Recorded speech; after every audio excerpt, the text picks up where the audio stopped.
Hello there! Welcome to the Staroid channel wherever you are in the world, and so much love to each and every one of you. A big hug, and I hope you've had a fabulous day and that you're about to have a beautiful evening, and go and get yourself something lovely to drink, because boy have I got a lovely story for you tonight. A really, really lovely nostalgic story. But before we get started, don't forget to subscribe to the channel, click the notification bell and the thumbs up, and let's get started with tonight's story. Dear Sarah, and all your lovely listeners, I must have been about 15 years old when my grandfather told me and my two brothers his remarkable story. The only person who knew my grandfather's story very well was, of course, my grandmother, for she had been with him when it had happened, a young 18-year-old woman at the time. I remember her exact words when she told me what she'd seen that day. "It was like something out of a movie," she told us. "It was like me and your grandfather were watching it play out in real time. It was so surreal, wasn't it, William? Those are times I will not forget in a hurry, let me tell you. Sometimes I have to pinch myself and say, did that really happen? But happen? I assure you it did. At the time, me and my two brothers went to stay with both of my grandparents on my father's side of the family, who were living in a leafy green neighbourhood in Toronto. Me and my brothers fully appreciated our twice-yearly visits to Canada, and most especially the pleasure of reuniting with our grandparents, who were eager to take us around Canada on some exciting excursions, for they never seemed to get enough of the great outdoors. Me and my brothers were living in Nevada at the time with our parents. I was the second oldest of the three of us boys, much more reticent than my other two brothers, who were much more outgoing than I actually was. I'd always been the big thinker in our family, who enjoyed listening rather than talking too much, and my subdued, seemingly aloof manner was often mistaken for shyness, but on the contrary, I wasn't shy at all. I just tended to keep my thoughts privately to myself, for I'd never been a big talker, but shy, no, I definitely was not. We were staying with our grandparents for about 3 weeks. My parents had both flown over to Sweden to stay with my mother's parents. My mother is Swedish by nationality, and she hadn't reconnected with her parents and two siblings for a long time. Me and my brothers didn't even know our Swedish grandparents, nor did we know our aunt and uncle on my mother's side of the family. My grandmother was a small woman in size and stature. I remember she was no more than about 4 foot, but despite her petite stature, the woman had a lion heart on her. But when she drove around in her mini coupe, she'd prop herself up on several pillows so she could see the road clearly ahead of her, which I always found rather amusing. My grandfather, on the other hand, was a very big man. Strapping he was, easily over 6 foot tall. So seeing them both together was always quite funny, for many people called them little and large. But you could see, despite the vast height differences between the two of them, they were unequivocally meant to be together, like pepper belonging with salt, and bread belonging with butter. Some things, I guess, are just meant to be, almost as if they were preordained before our earthly existence ever came into being. For me personally, I've never believed in coincidences. I certainly believe, from all my research I've done over the course of my very short life, is that things were mapped out before we were born. My grandparents first met through their mutual love of bird-watching. Both are, and were, obsessed with birds, with an impassioned enthusiasm that I have yet to see in anyone else. Indeed, in my grandparents' house, everything is absolutely devoted to birds, from the pictures on the walls to the placemats on the tables, and every time you have your cup of tea or coffee in the morning, it is guaranteed that you'll be drinking out of a mug with a picture of a bird on it. My grandmother claimed that her love of birds occurred when she was only 13 years old. It had been a routine morning at her home in Toronto, where she'd grown up as a single child, when she'd gone out to hang the washing on the line for her mother. My grandmother said it had been a beautiful day. The washing smelt strongly of lavender, and as it was summer she knew the washing would thankfully dry very quickly. When my grandmother began to peg out the washing on the line, something green flew towards her. My grandmother's first reaction was, "What is that?" Then she saw it, the most beautiful bird she'd ever seen. She knew instinctively it was a parrot, and guessed it had to be someone's pet bird that had managed to escape its cage. It was green with red in the plumage. It had flown onto the washing line very assuredly, and perched there all the while watching my grandmother very intently. She couldn't believe how tame it was, for she could have easily reached out and quickly stroked its plumage. My grandmother started talking to the parrot. "Hello there! What's your name? Who are you? Where do you come from? You escaped your cage, didn't you? You naughty little bird. You flew away from your owner. I'm sure they must be very worried about your whereabouts." To my grandmother's surprise, the parrot kept saying, "Jack and Jill went up the hill. Ring-a-ring-a-rosy, ring-a-ring-a-rosy. Humpty Dumpty had a great fall. Great fall, great fall, Humpty Dumpty." My grandmother laughed because she knew the parrot had learnt to recite nursery rhymes. Once my grandmother picked up the washing basket to retreat indoors. The parrot landed on her shoulders, perching there very stoically. My grandmother told the parrot to leave and to go, but it refused to move. It wouldn't leave her alone. My grandmother's own parents didn't want her to keep the bird, and did their very best to find the original owner. It turned out that 2 days before the owner died, who I believe was an elderly lady in her 90s, the bird had simply flown away. It was almost as if the parrot instinctively knew that its owner's days were up, and went in search of a new home, deciding after meeting my grandmother that she'd do very nicely as his new guardian, thank you very much.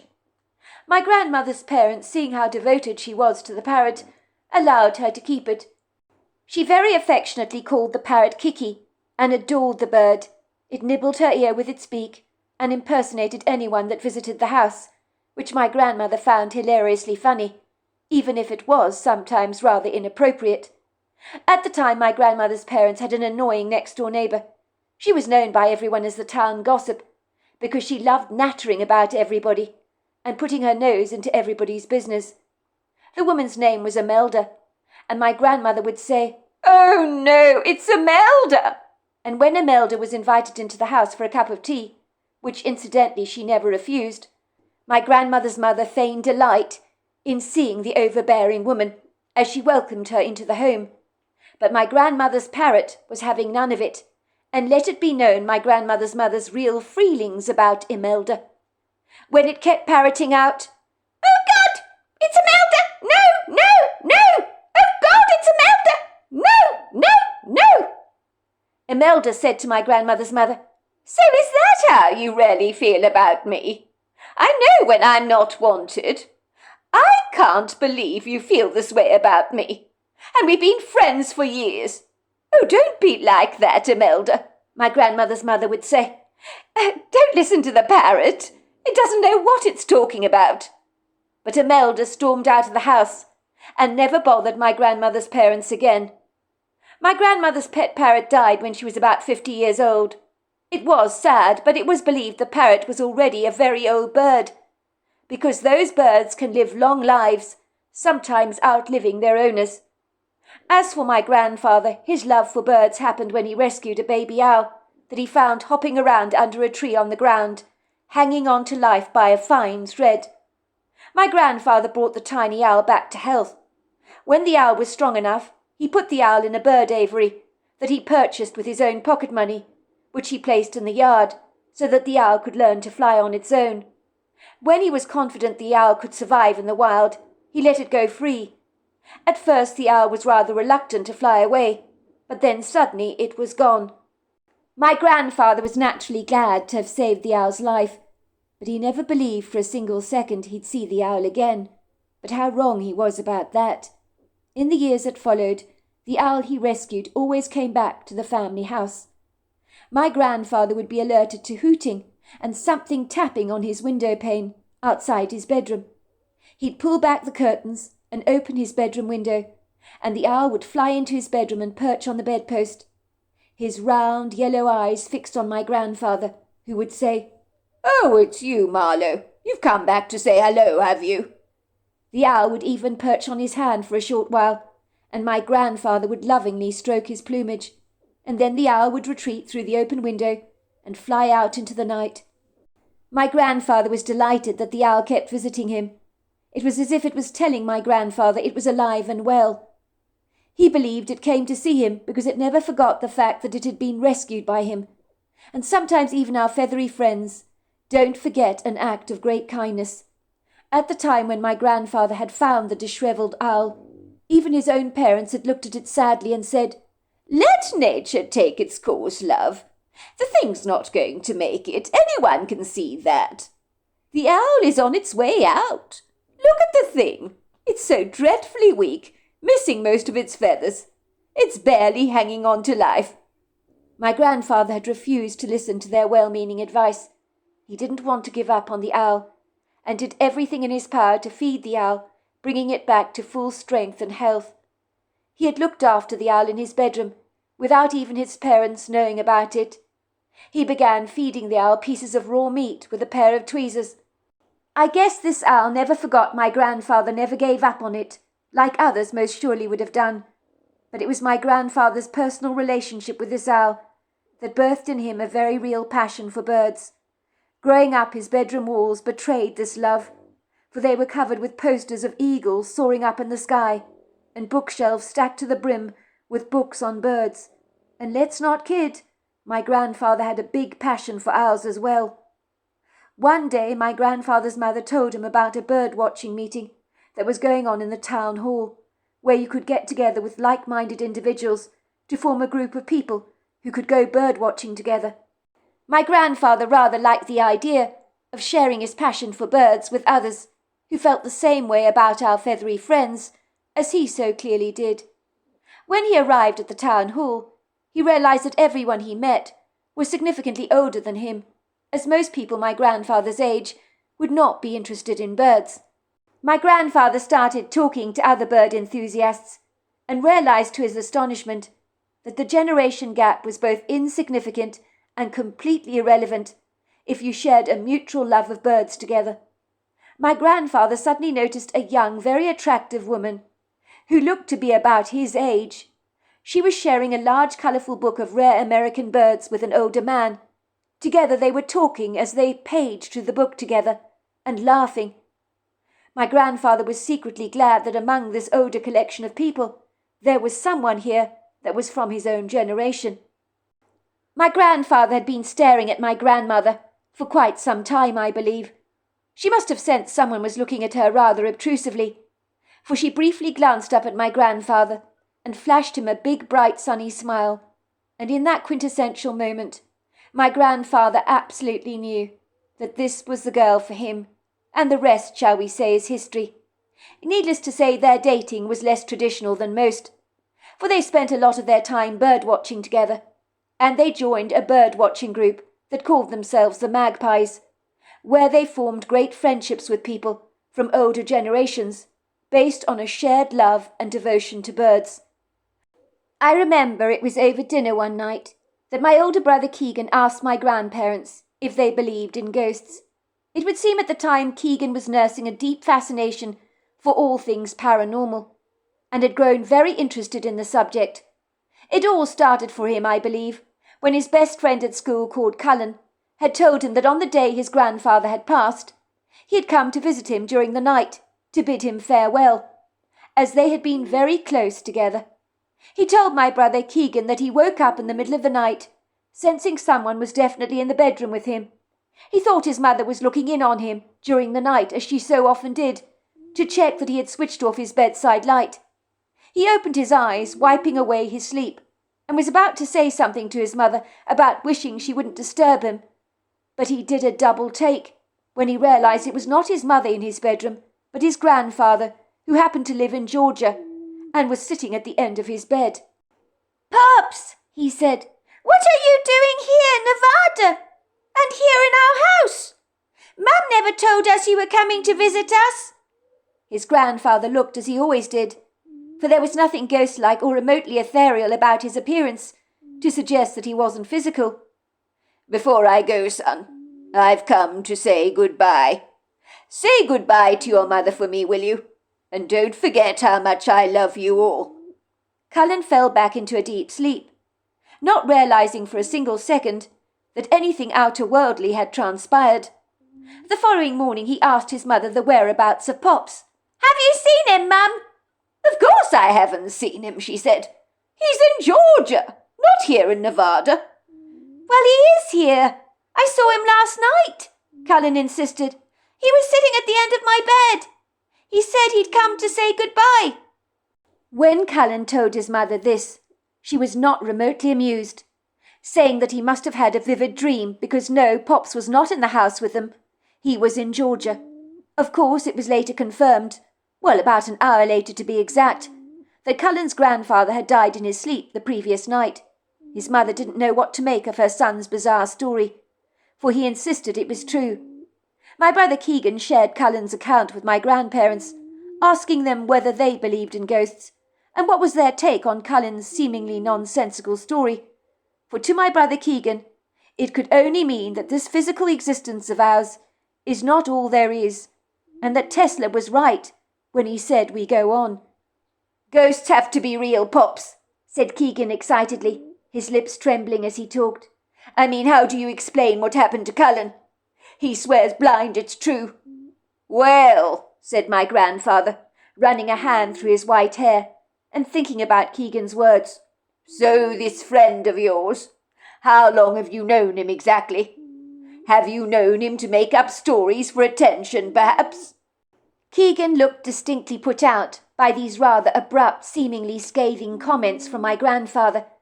He didn't like the insinuation that Cullen might have made the story up. Keegan frowned and said, I've known Cullen since I was 6 years old, Grandpa. He's never lied to me, not once. So why would he make this up? Besides anything else, Cullen has never been attention-seeking. He's a bit like Ian over there, he said, pointing to me. He's not shy, just a thoughtful person who hates any kind of attention. He would prefer to sink into the shadows all the time. I mean, at school he never raises his hand to anyone, even though he probably knows the answers to all the questions, because he's the cleverest boy in our class. He's got straight A's all the way. Well, Cullen could have experienced a very lucid dream, could he not? My grandfather challenged Keegan. It wasn't a dream, Gramps, Keegan insisted.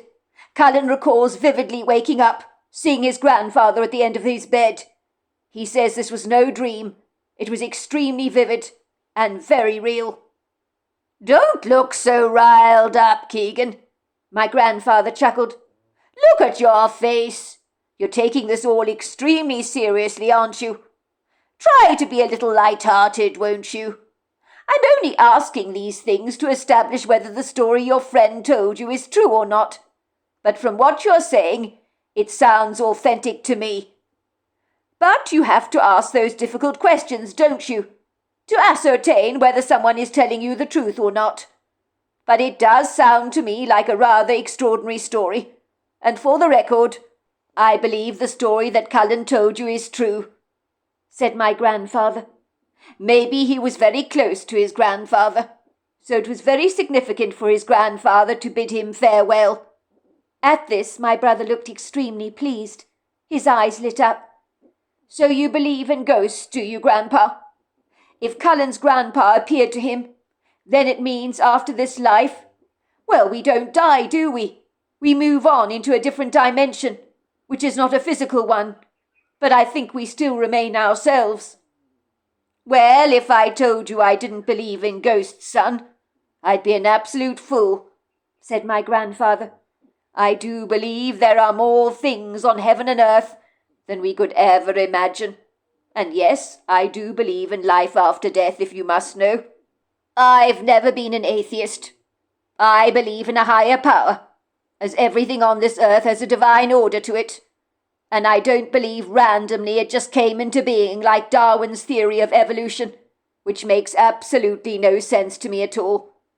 I think there is intelligent design behind everything, so there has to be a creator.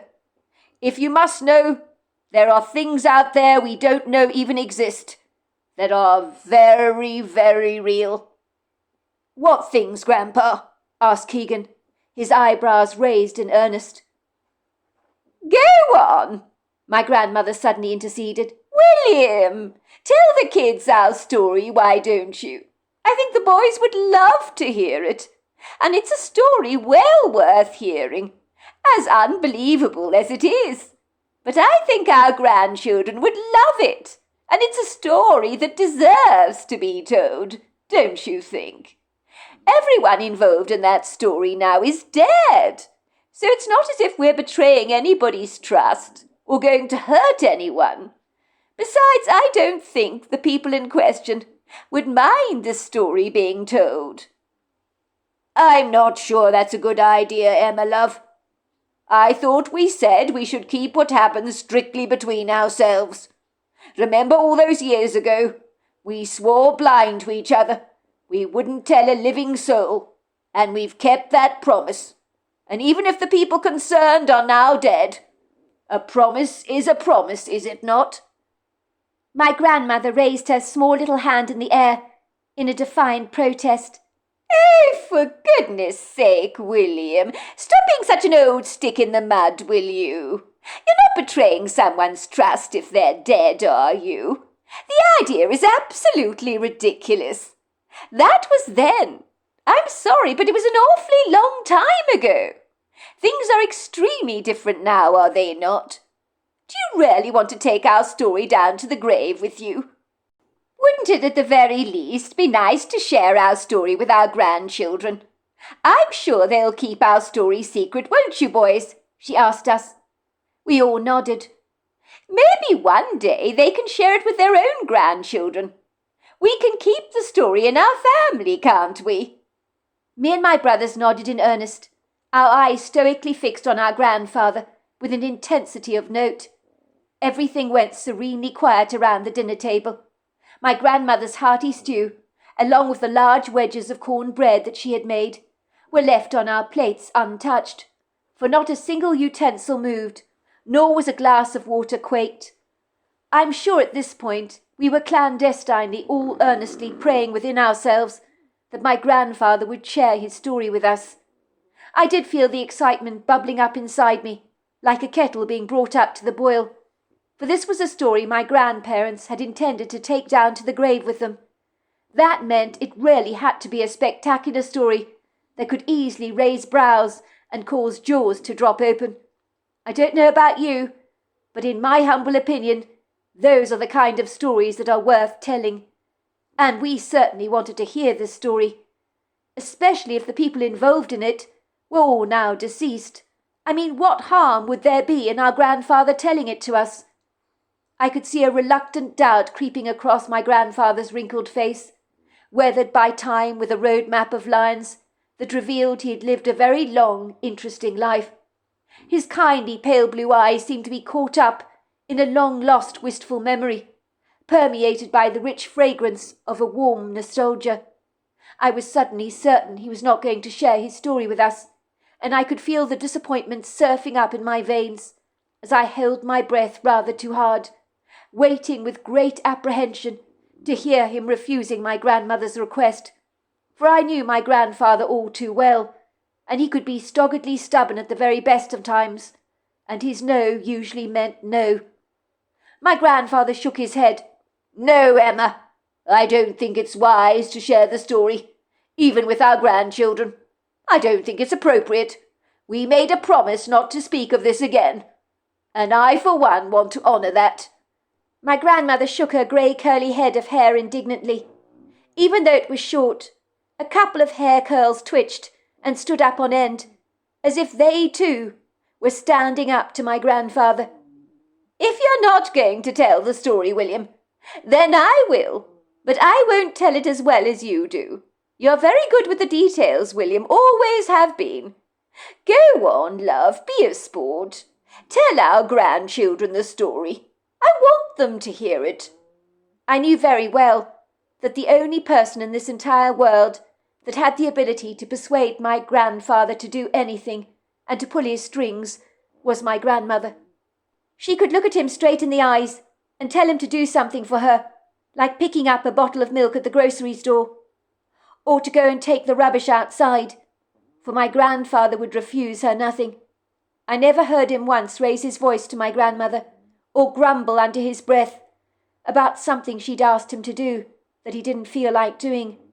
My grandfather lived to please my grandmother because he loved her so much and was eager to make her extremely happy. He lived by the age-old adage, happy wife, happy life. Very well, said my grandfather. I will tell our grandchildren the story, because if I don't tell it to you, your grandmother will tell it, and you'll miss out on the very important details that should not be overlooked. If you tell a story, you need to get into the meat of it all, so that you can chew on it in the years to come. That's how I see it anyway. My grandmother's eyes lit up like a Christmas tree. She beckoned for everyone to leave the dinner table and to relax on the couches in the living room, for this was a story that would take some telling. So without even considering our grandmother's delicious hearty food, still steaming on our plates, we all eagerly traipsed off to the living room and settled down comfortably on the settees there. I don't think any of us slouched, not for a moment. Our backs were as straight as pencils, standing up to full attention, for we were about to hang on to every word that came out of our grandfather's mouth. And these would be words we would never ever forget. My grandfather always sat on a large chair in the corner of the living room. It was upholstered in red, green and gold to match the rest of the furnishings. My grandmother had insisted on getting the chair recovered. She said it had become an eyesore in the living room. My grandfather had picked up the chair from an old antique shop in town and fallen for it straight away. He loved it so much that he had refused to change anything about it, until my grandmother insisted some changes were necessary. My grandfather sighed as he sank comfortably into the chair, his long legs stretched out before him, while my grandmother rushed off to get him a tot of whisky, claiming a bit of Dutch courage was needed for the story to be told, because parts of it were quite unsettling. My grandfather tossed the drink gratefully to the back of his throat, where it burnt significantly, and it went down in a swig, and then he said, "Well, when I tell a story, I like to start at the very beginning, so that's exactly what I will do. I was 18 years old at the time. Me and your grandmother had become extremely close by then. We were inseparable. Even our own parents on both sides of the family knew it was only a matter of time before I popped the question. I would have done so sooner, even though we were teenagers, just approaching our 20s. But I was secretly saving up for your grandmother, to buy her the perfect ring.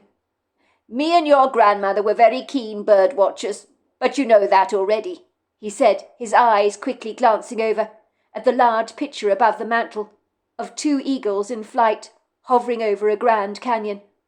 "Let's just say, I'm sure you would agree with me on this, that if a casual observer was to wander into our home here in Toronto, they'd take one look at the decor and know at once that whoever lived here was completely fixated on birds, and they wouldn't be wrong about that, would they?" "Definitely not," said Keegan. "Mum always knows what to get you and Granny for Christmas. She knows if it's something to do with birds, you'll both love it." "That's true enough," chuckled my grandfather. "Well, getting on with my story. Me and your grandmother made friends with about 12 other like-minded people in the bird-watching group, which was called the Magpies. We'd often go off as a team to various places around Canada, where we would go bird-watching together. The 12 of us became very good and extremely close friends, despite the generation gaps between us, because none of that mattered. We had so much in common. The bird-watching group was called the Magpies, and being part of a large bird-watching group like this, with like-minded individuals, helped us to spot unusual birds together, because one person might spot something that the rest of us failed to see.